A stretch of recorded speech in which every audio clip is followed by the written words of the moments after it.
Hello, welcome to the District 61 training session on organizing contests. My name is Tony Renaud and I'll be taking you through this training for the next 40 minutes or so. Before we get started, I want to point out that there is a workbook associated with this training. It should be found in the same location that you downloaded this video from. I highly recommend you make use of this workbook. In the workbook, you'll be able to take notes during the training session, as well as there's a number of exercises in the workbook that I will be asking you to pause the video in order to complete the exercise before continuing on. I highly recommend you take the opportunity to do so. When we use a pen and paper to write down information, we increase our chances of retaining it. And the exercises are designed to allow us to work with the information you're learning in different ways, which again will help you retain it. So please take a moment, pause the video, download the workbook if you haven't done so. Now let's get started.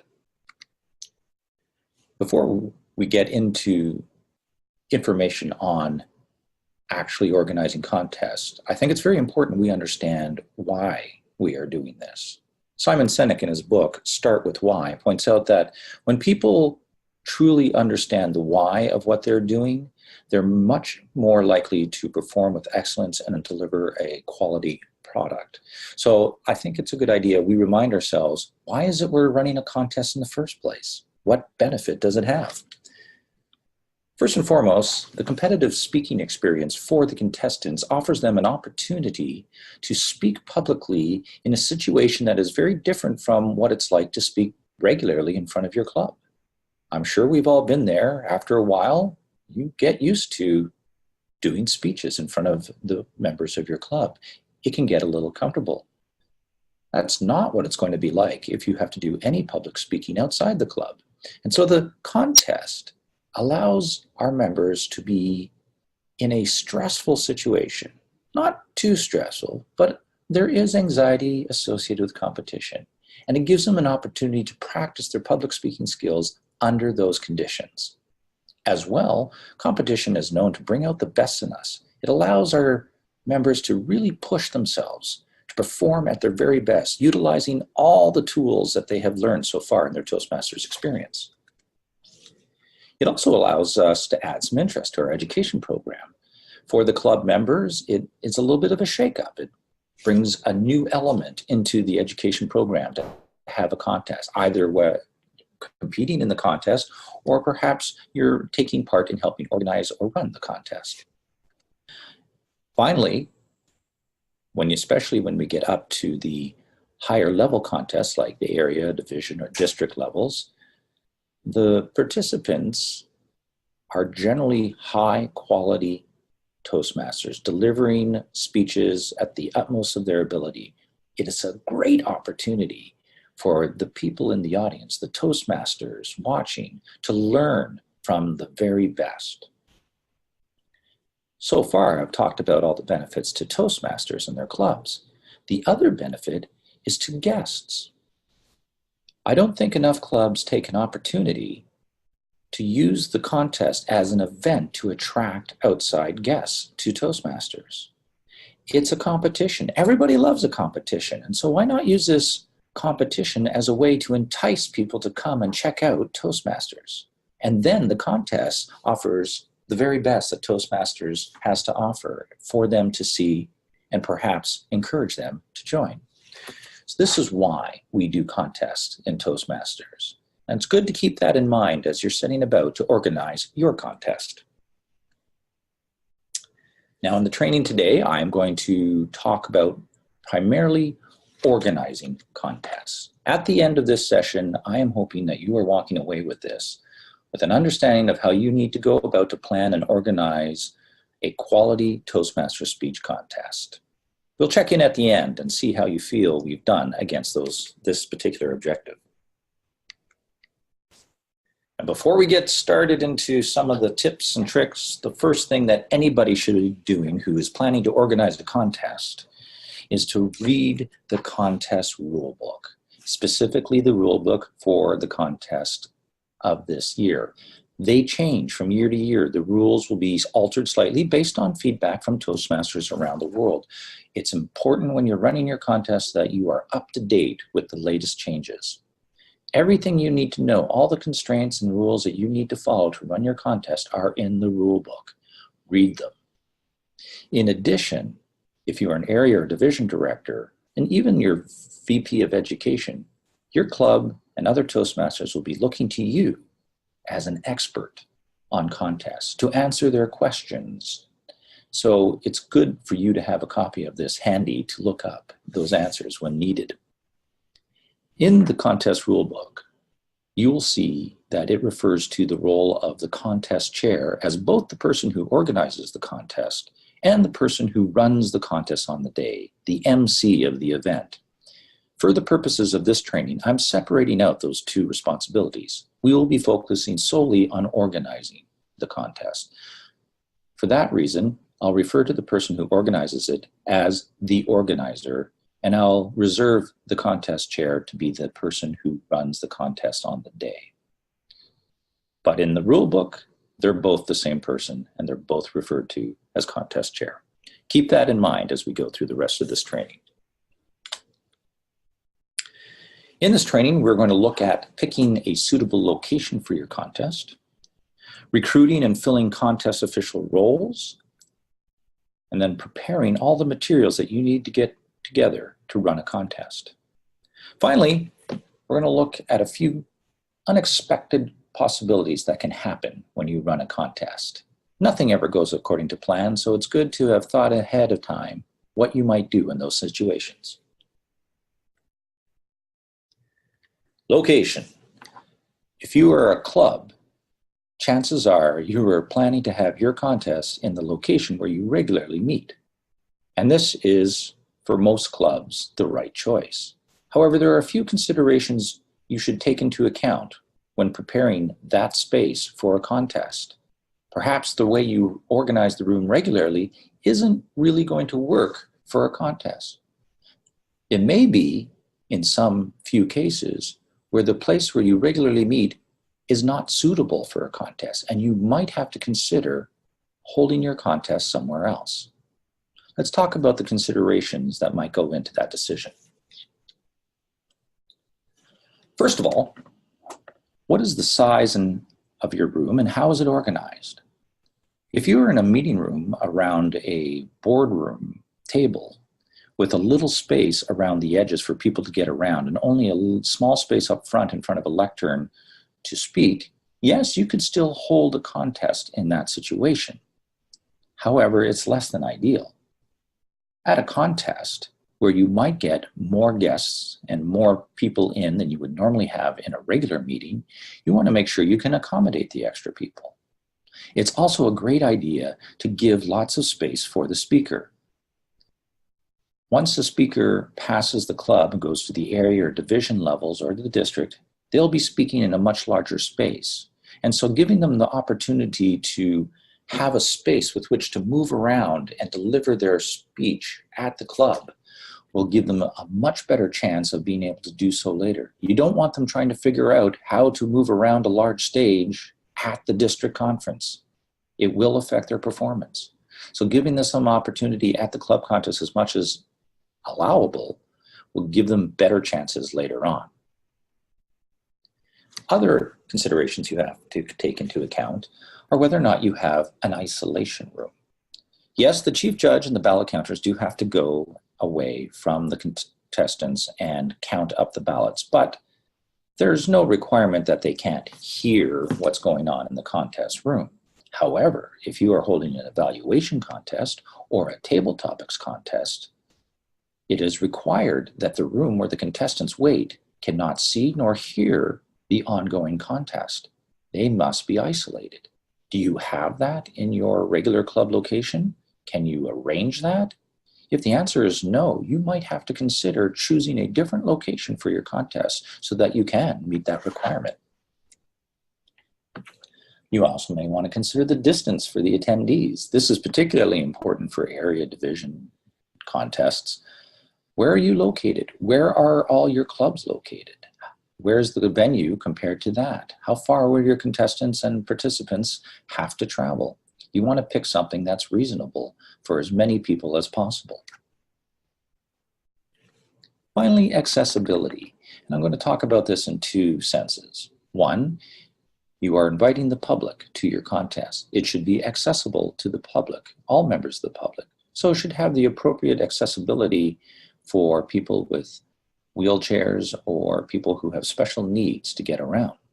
In addition, you want to be able to make it as open to the public as possible. So if you have layers of security between the public and getting into the contest, you might want to consider for this occasion choosing a different location where it's much more easy for the public to attend. These are just some of the considerations that you want to take into account in choosing your location. I'm sure you can probably think of more. But when you're starting off and ready to pick your contest, start your contest and organize it, picking the location is the first thing you should do. Now let's talk a bit about the roles that you need to fill when you're organizing your contest. Take a moment and think about the first role that you would seek to fill when you're thinking about running a contest. Is it chair? Chief judge? I'm going to suggest to you that the very first role you need to fill is contestants. As an organizer for a contest, there's no point in doing anything else unless you actually have people competing. So the first thing you're going to do is send out a call for contestants, certainly at the club level, but even at the area level where you might think you're guaranteed that there are some contestants coming in. Not all clubs choose to send a contestant to the area. You should be checking in with your clubs to make sure you know who's coming and how many.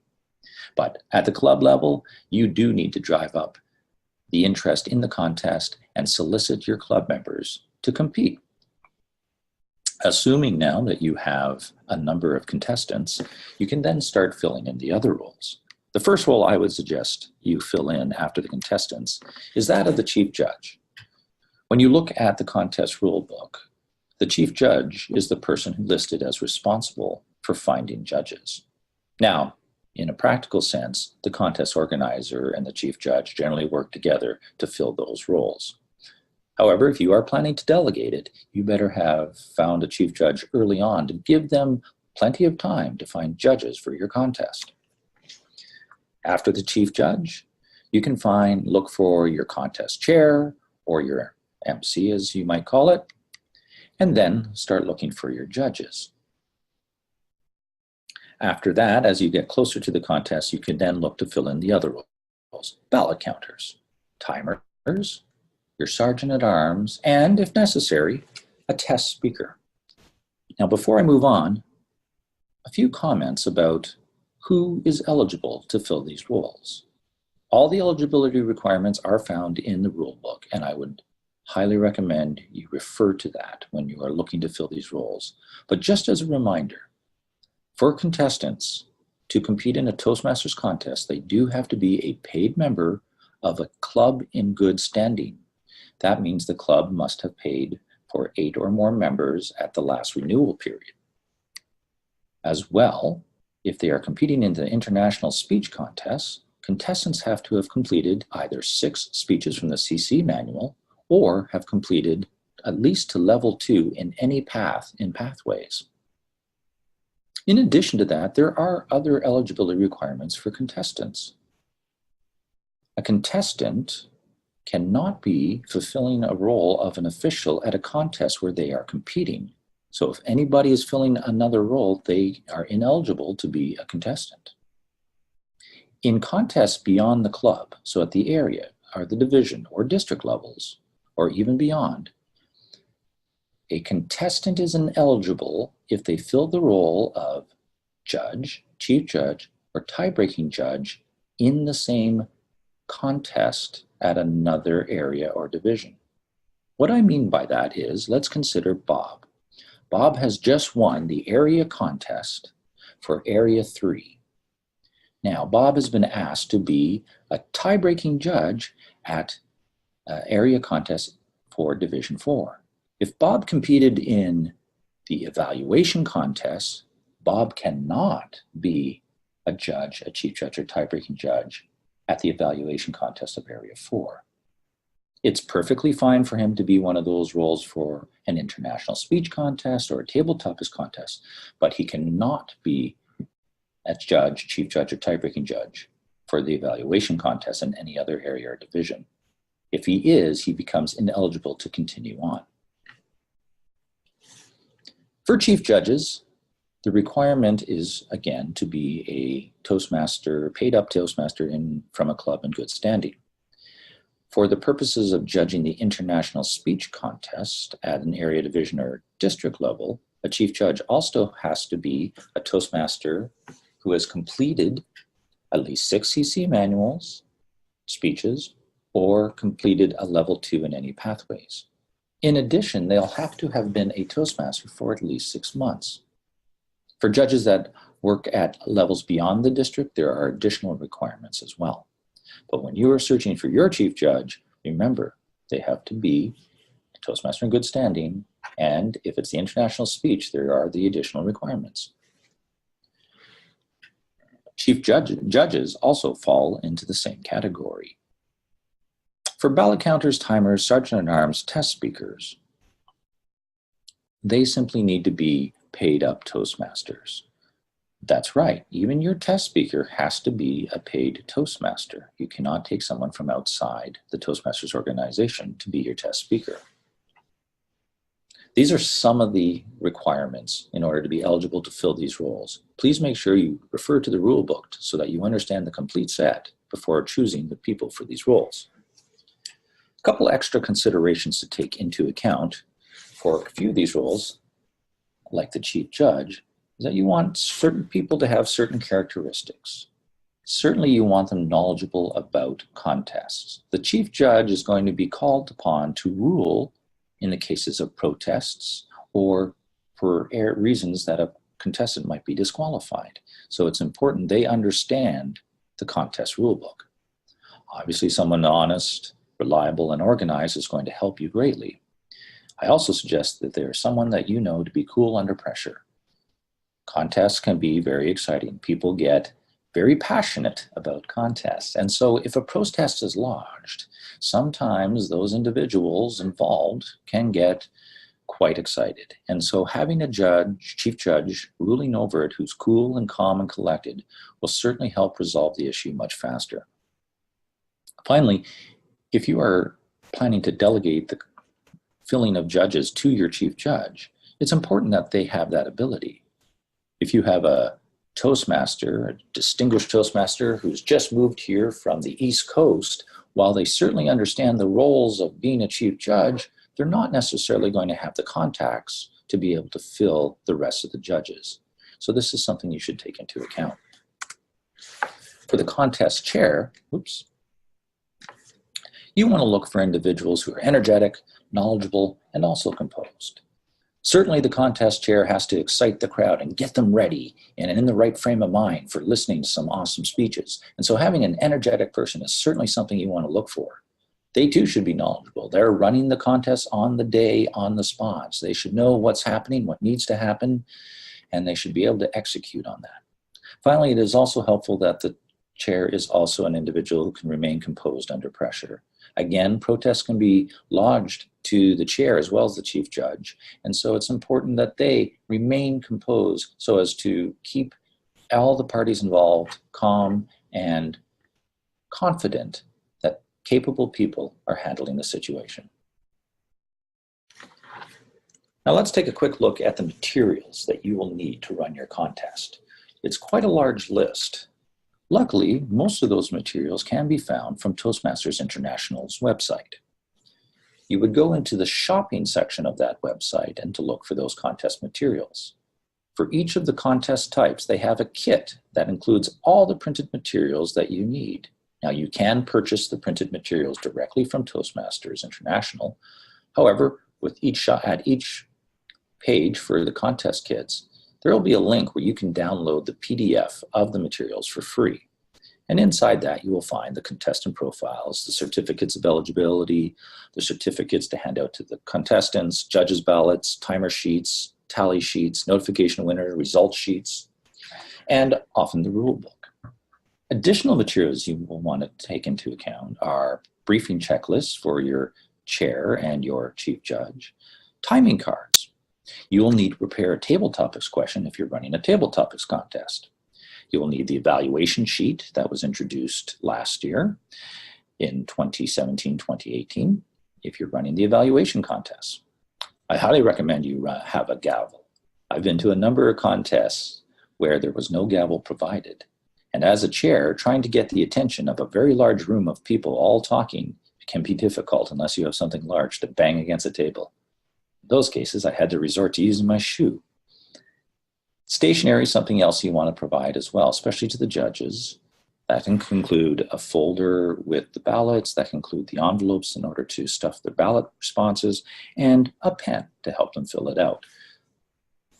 Finally, the last thing you want to prepare is an agenda and a program.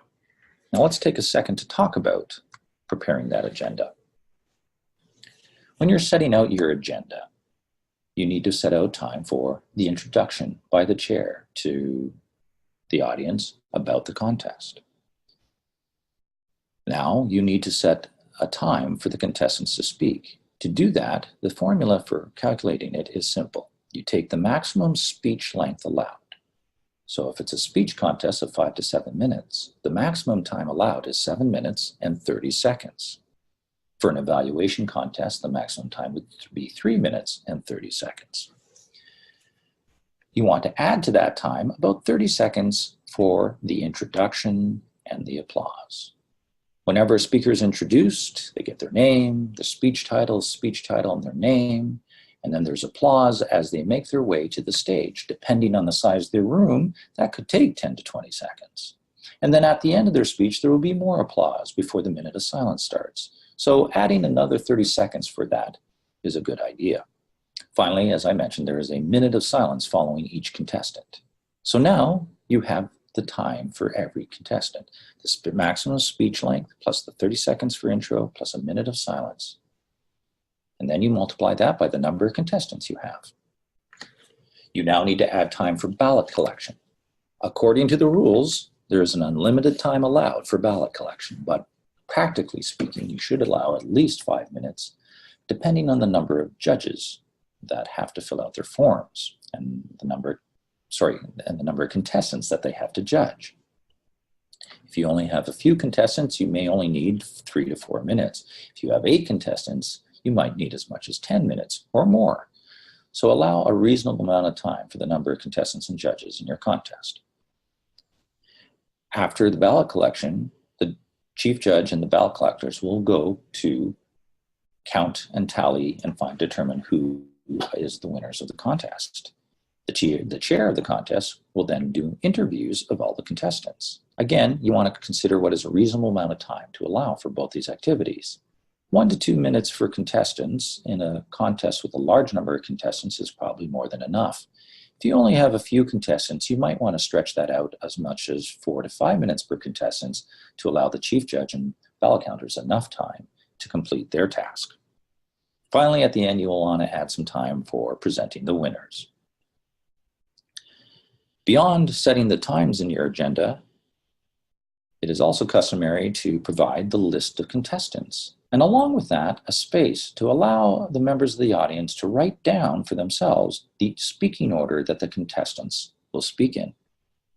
Finally, it's always a great idea to put in the date and time of the next level contest. So if you are a club contest, you want to find out when is the area contest and where, and have that added to your agenda if possible. Great, so now that you've prepared your agenda and you've printed out all your materials, what do you do with them? Well, let's take a few minutes now and talk about the way these materials will be used before the contest, at the briefings, and during the contest. Before the contest date, the organizer is going to be communicating with the contestants, and he will want to provide them a blank contestant profile for them to fill out. It is also a good idea for him to provide them a PDF copy of the rulebook for the contestants to read. Now, the contestants should fill out that profile, ideally return that to the organizer or chair.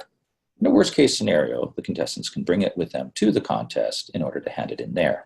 But certainly the chair would like to get a copy of the profile well before the contest so that the chair can prepare some interview questions associated or based on the contest profile. Now, just before the briefings, the organizer is going to get together with the contest chair and the chief judge and provide them with all the materials that they need to run their contest. As you can see, it's a large list for the contest chair. There are the profiles that the organizer has collected back from the contestants, the blank speaker certifications of eligibility and originality, the participation certificates that have been filled out with all the contestants' names, unsigned winner certificates. So these are essentially blank.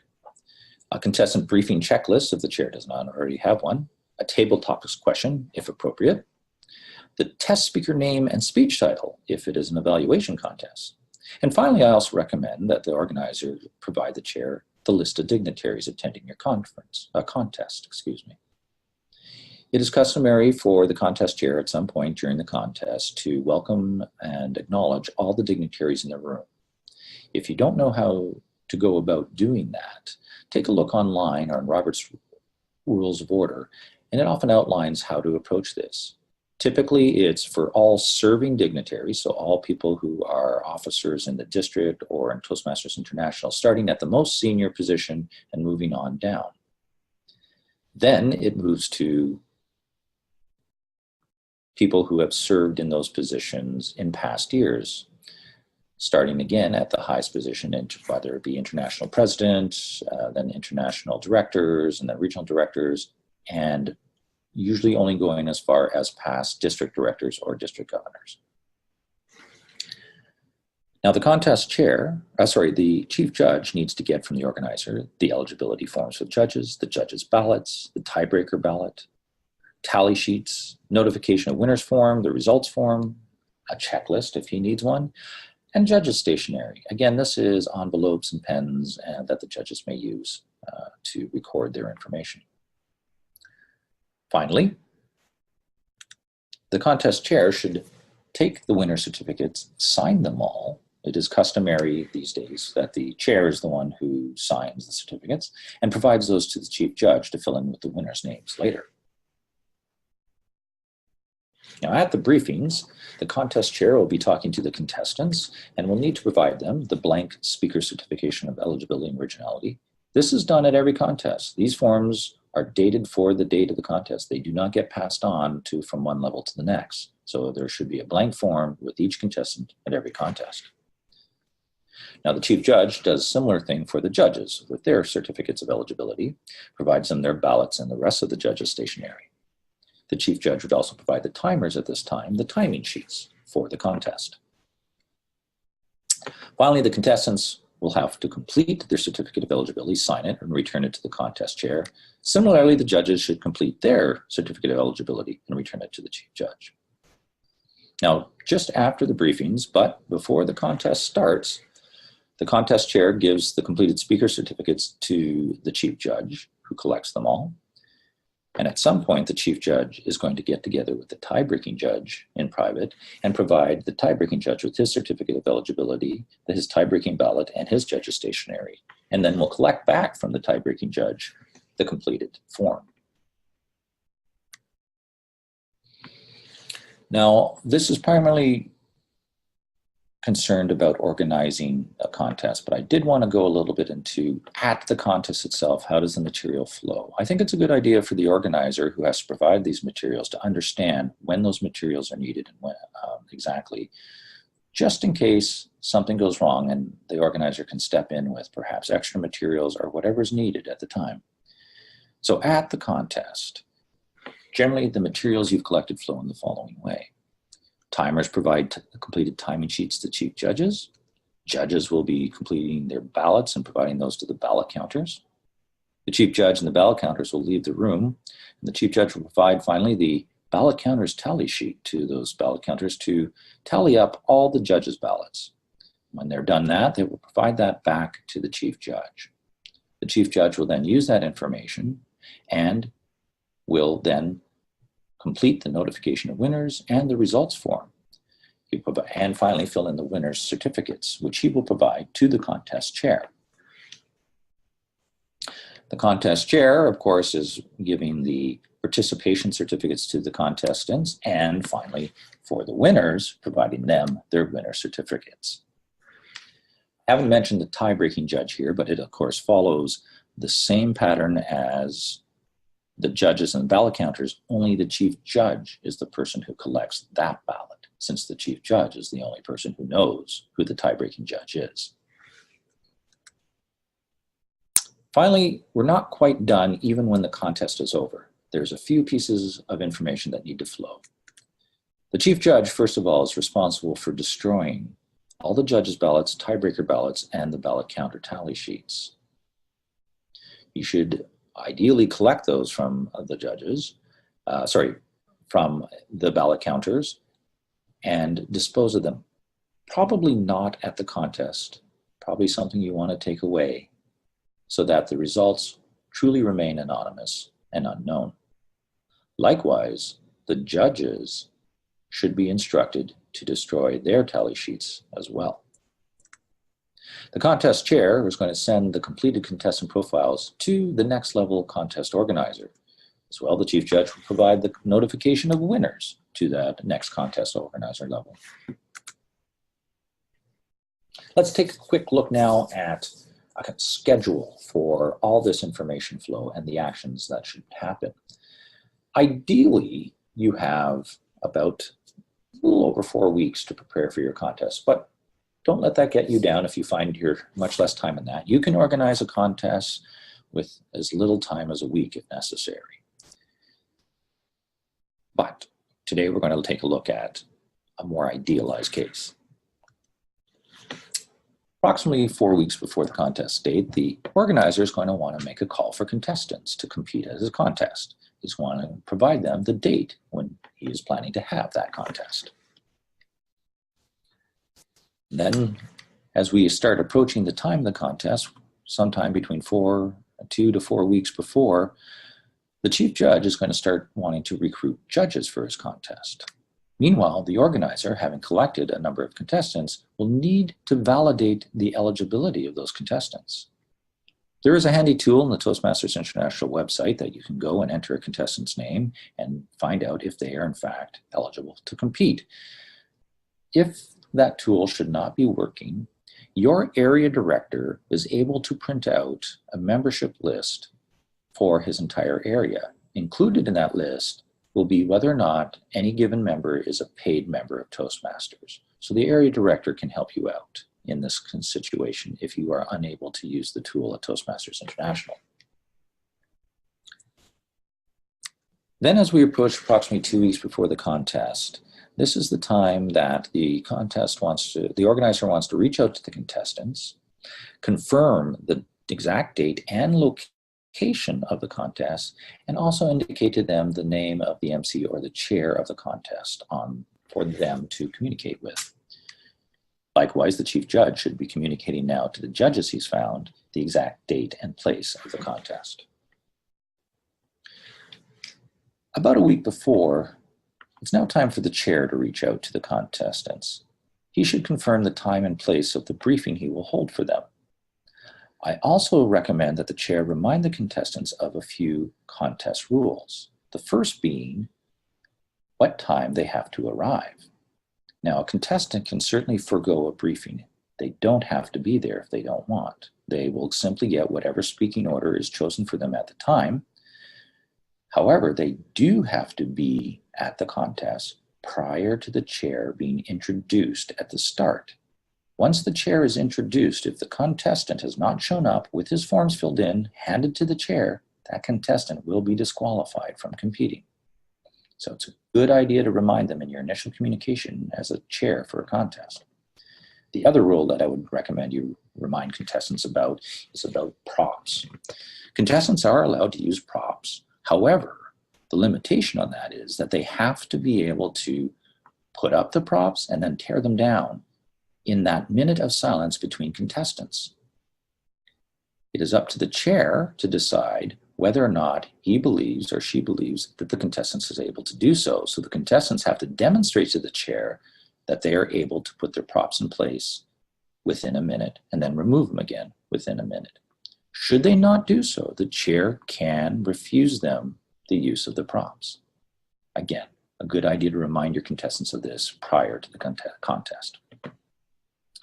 Similarly, Chief Judge should be reaching out to all his officials and remind them of the time and place of the briefings. Finally, contest date arrives, and the last bits of communication will be the chair providing the briefing to the contestants and the sergeant of arms, and the chief judge providing his briefing to the rest of the officials. So now we have talked about how to basically get ourselves to the contest date. We've printed all the materials, we've chosen suitable locations, we've found ideal people for the roles. It's contest day, and unfortunately, nothing ever quite goes according to our wonderful plans. Many unexpected things can go wrong during a contest, and I'm certainly not going to be able to cover them all here as part of this training. So what I'm going to ask you to do is think about, for yourselves, any particular things that might go wrong with the contest. Make sure you know what you should do in that case. And if you don't, you can reach out to me at contests@tmd61.com, and I'll do my best to provide you options. But let's go through a few of the common ones that happen right now. One of the big ones is that we get to our contest and one of our officials doesn't show. Maybe the contest chair, maybe the chief judge, or one of the judges. What do we do in that situation? To handle that, I certainly recommend for any contest organizer that they refrain from assigning themselves a role during the contest, that they allow themselves to be the backup. If your chair doesn't show, the contest organizer can step in. If the chief judge doesn't show, the contest organizer can step in. This gives you a little bit of mitigation for those situations.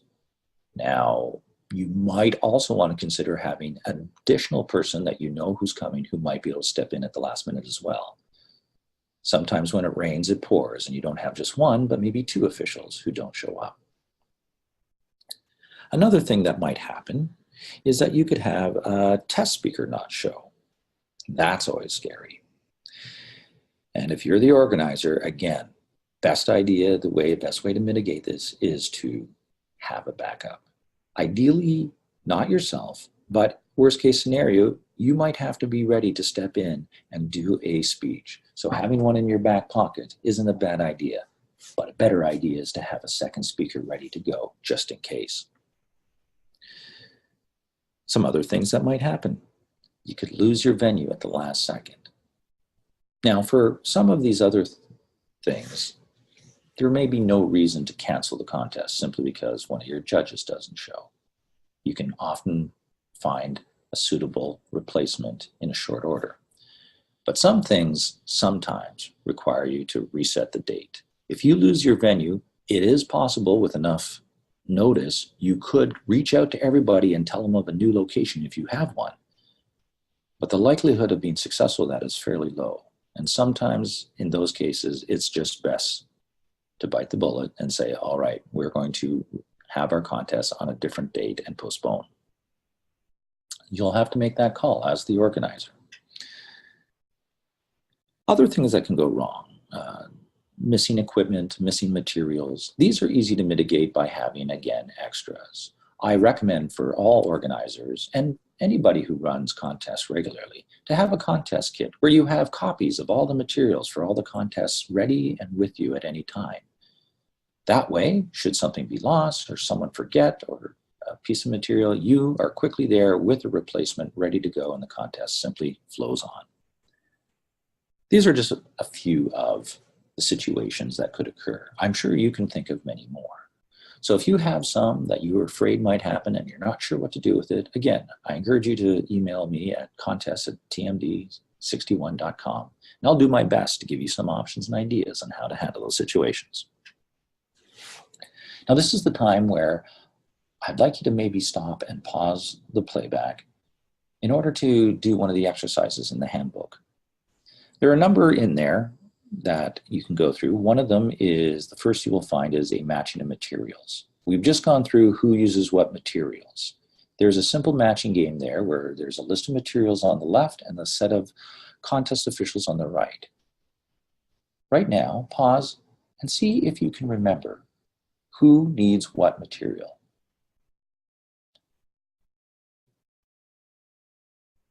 I'll assume you're back now from doing the material matching. Other exercises you'll find in there, and again, more for fun, but again, a way to exercise your mind around the material you've just learned in new ways, which will help you retain it. There's a crossword in there that you can fill out with terms from the training today. I'd take your time at some point in the future to go through that crossword. A little bit of a fun exercise, but still helpful in the end. Finally, the last exercise that you will find is a set of case studies, 3 case studies, where someone has reached out to you as the expert in contests to talk to you about a situation that they ran into and ask for what your advice would be. I recommend you read through those case studies and, using the contest rulebook, prepare an answer that you would provide. Now, if you are unsure about your answer, feel free to share it with me at contests@tmd61.com, and I'll give you feedback on your response. You can do that now, or you might want to do that in a little while and then get back to me. So that is the training for today. I'm hoping that after I've gone through this and doing the exercises I've listed, you'll feel that you have reached a point where you now understand how to plan and organize a quality Toastmasters speech contest. We have looked at location, we have looked at filling roles, we have looked at managing the materials, and we've talked a little bit about what to do when things go wrong. Now, is this everything you need to know? No, there are other things that can help you as well, and I've provided those in the handout as appendices. You will find a handy form to fill out to let you know that you've thought of everything you need to think of for running your contest. You'll also find handy scripts for running each of the types of contests. And finally, I've provided briefing checklists, both for the chair and for the chief judge, again, for each of the contest types. You can use those as they're given to you, or use them as a springboard to create your own. Whatever you choose, preparation and organizing something before you do it is important to achieving quality contest. Good luck in your contests. I hope to see you all at one soon.